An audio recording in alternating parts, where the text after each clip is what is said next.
দেশের বাইরে আমার কোনো ঠিকানা নেই, এটাই হলো আমার ঠিকানা। আমাদের কমান্ডার খালেদা জিয়া। আমাদের প্রজন্মের জন্য রাজনৈতিক আলোর দিশারি ছিলেন খালেদা জিয়া।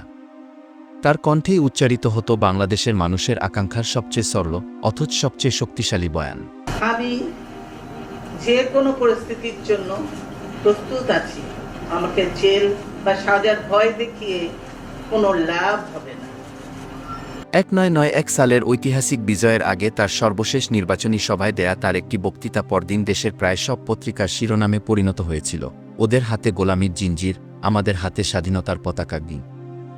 বাংলাদেশের কোনো রাজনৈতিক নেতা কখনো দেশের সম্মিলিত ভয় এবং স্বপ্নকে এত গভীরভাবে, এত সহজে ভাষা দিতে পারেননি।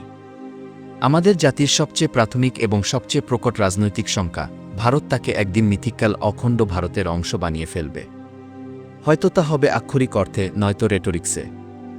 শেখ হাসিনার শ্বাস নামলে আমরা এই আশঙ্কারই এক ড্রেস তিনি রিহার্সাল পারতেন অনায়াসেই বিদেশের মাটিতে। বিএনপির প্রধান রাজনৈতিক শক্তিই ছিল খালেদা মঙ্গলবার জিয়ার ভোর পরিচ্ছন্ন ৬টায় রাজনৈতিক রাজধানীর দৃষ্টি। এভারকেয়ার হাসপাতালে এই প্রশ্নে তিনি ছিলেন পাহাড়ের মতো মারা যান অটল, সময়ের ঝড়েও চেয়ারপারসন অবিচল। খালেদা জিয়া। আমি মৃত্যুকালে তার বিশ্বাস বয়স করি তার দল কখনোই তার নেতৃত্বের যোগ্য ছিল না।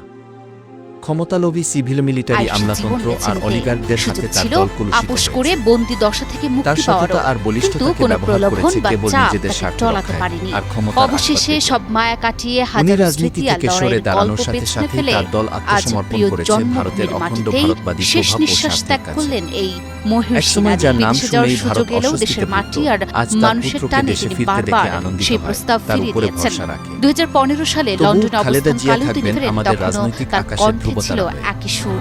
আমরা আবারও তাকাবো তার দিকেই, রাজনৈতিক জীবনের পথ নির্দেশ পেতে। রাজনৈতিক দিকচেতনা হারালে আমরা স্মরণ করব এই মহাপ্রাণ, এই মহীয়সী নেতৃত্বের অটলতা। এই বিদায় অশ্রু দিয়ে নয়, এই বিদায় জানাতে হয় বুকভরা গর্ব নিয়ে। রাজনীতিতে আমরা আমাদের ক্ষমতার তারুণ্যের পালাবদল কমান্ডারকে আসে বিদায় যায়, জানাই, কিন্তু শ্রদ্ধায় কিছু আর মুহূর্ত গর্বে। ইতিহাস হয়ে রয়। অসীমের পথে ২০০৭ আপনার সাল অনন্ত যাত্রা শুভ, চারদিকে সেনা সমর্থিত কমান্ডার। তত্ত্বাবধায়ক